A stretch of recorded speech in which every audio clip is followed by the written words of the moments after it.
Hi friends, ക്രിയേഷൻസിൻ്റെ രേഖാസ് കിച്ചണിലേക്ക് എല്ലാവർക്കും സ്വാഗതം. ഞാൻ ഇന്ന് ഒരു ഓലൻ തയ്യാറാക്കാനുള്ള റെസിപ്പി ആയിട്ടാണ് വന്നിരിക്കുന്നത്. ഇത് വളരെ എളുപ്പമാണ് തയ്യാറാക്കാൻ. നിങ്ങൾക്ക് എല്ലാവർക്കും ഓലൻ തയ്യാറാക്കാനൊക്കെ അറിയാമെന്ന് എനിക്കറിയാം, പക്ഷേ ഇത് ബിഗിനേഴ്സിന് വേണ്ടിയിട്ടാണ് ഞാൻ ചെയ്തിരിക്കുന്നത്. നമ്മുടെ കല്യാണ സദ്യകളിലൊക്കെ ഒരു മെയിൻ ഐറ്റമാണ് ഈ ഓലൻ. ഇത് കുട്ടികൾക്കൊക്കെ ഒരുപാട് ഇഷ്ടമാവും. അധികം എരിവൊന്നും ഇതിലിടുന്നില്ല. അപ്പോൾ നമുക്ക് വേഗം തയ്യാറാക്കാൻ തുടങ്ങിയാലോ.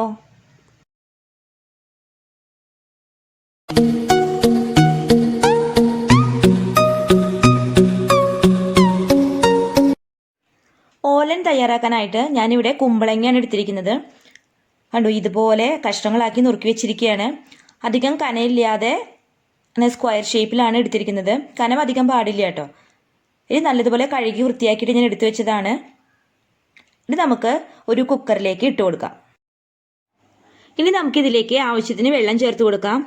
ഞാനിവിടെ ഒരു 1/2 ഗ്ലാസ് വെള്ളമാണ് ചേർത്ത് കൊടുക്കുന്നത്. കൂടുതൽ വെള്ളം ഒഴിക്കരുത് കേട്ടോ, കാരണം അതിന് ജസ്റ്റ് ഒന്ന് വേവാനുള്ള വെള്ളം മാത്രം മതി. കുക്കറൊക്കെ മൂടി വെച്ചിട്ട് നമുക്കൊരു 3 വിസിൽ കൊടുക്കാം. 3 വിസിൽ എന്തായാലും നിർബന്ധമായിട്ടും കൊടുക്കണം, കാരണം അതല്ലെങ്കിൽ കറക്റ്റായിട്ടാണ്ട് വെന്ത് കിട്ടില്ല. ഇതൊന്ന് നമുക്ക് ചെറുതായിട്ട് ഉടച്ചെടുക്കും വേണേ. ഇനി നമുക്ക് നാളികേരപ്പാൽ തയ്യാറാക്കാം. അതിനായിട്ട് 1/2 മുറി തേങ്ങ ചിരകിയത് ഒരു മിക്സിയുടെ ജാറിലേക്ക് ഇടുകയാണ്. അതിനുശേഷം ഒരു 1/2 ഗ്ലാസ് വെള്ളം ഒഴിച്ചു കൊടുക്കുന്നുണ്ട്.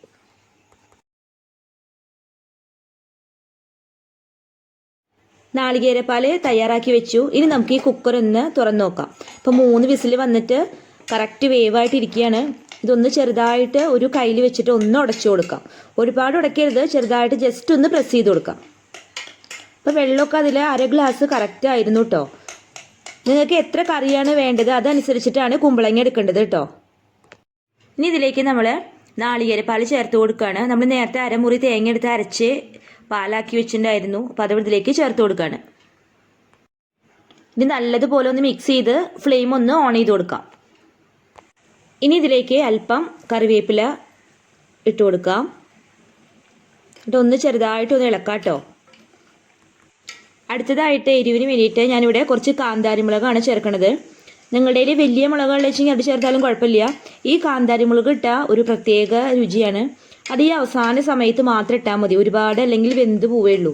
ജസ്റ്റ് ഒന്ന് തിളച്ചാൽ മാത്രം മതി. ഒന്ന് തിളച്ചാൽ നമുക്ക് ഫ്ലെയിം ഓഫ് ചെയ്യാം. അതിനുശേഷം നമുക്ക് 1 ടേബിൾ സ്പൂൺ നല്ല വെളിച്ചെണ്ണ ഇതിലേക്ക് ഒഴിച്ചു കൊടുക്കാം. എന്നിട്ട് നല്ലതുപോലെ ഒന്ന് മിക്സ് ചെയ്ത് കൊടുക്കാം. ഇപ്പോൾ ഈ കാന്താരി മുളകിൻ്റെയും അതുപോലെ തന്നെ കറിവേപ്പിലയുടെയും പച്ചവെളിച്ചെണ്ണയുടെയും ഒരു നല്ലൊരു മണം അങ്ങനെ അടിക്കുന്നുണ്ട് കേട്ടോ. അങ്ങനെ നമ്മുടെ ഓലൻ ഇവിടെ റെഡി ആയിരിക്കുകയാണ്. ഇത് വളരെ പെട്ടെന്ന് തന്നെ തയ്യാറാക്കാൻ പറ്റും. എല്ലാവർക്കും ഒരുപോലെ ഇഷ്ടപ്പെടുന്നൊരു വിഭവമാണ്.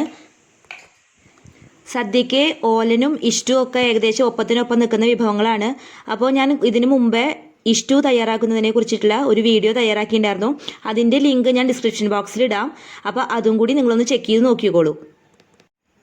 നിങ്ങൾക്ക് ഈ വീഡിയോ ഇഷ്ടപ്പെടുകയാണെങ്കിൽ ലൈക്ക് ചെയ്യാനും ഷെയർ ചെയ്യാനും കമൻറ്റ് ചെയ്യാനും മറക്കരുത്.